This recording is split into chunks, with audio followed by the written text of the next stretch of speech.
నర్సరావుపేట మండలం 2 మండలాలకు సంబంధించి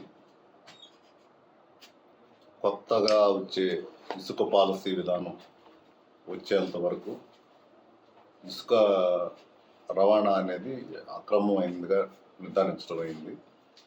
కాబట్టి ఎవరు కూడా ఇసుక అక్రమ రవాణా చేయవద్దు. అట్లా చేసిన వారిపైన చట్టపరమైన చర్యలు తీసుకోబడతాయి.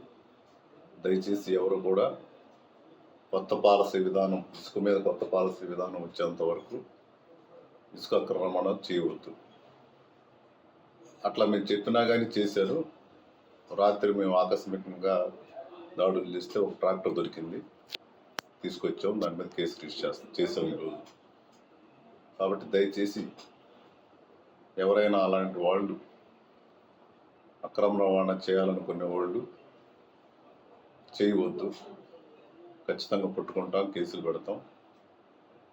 కొత్త పాలసీ విధానం వచ్చేంత వరకు ఎదురు చూడవలసిందిగా కోరుచున్నాం. కూడా ఎవరన్నా ఇంకా ఏం కాదులే అని కనుక చేస్తే ఖచ్చితంగా పట్టుకుంటాం, కేసు రిజిస్టర్ చేస్తాం. ఆ ట్రాక్టర్లు కూడా సీజ్ చేసే విధంగా చర్యలు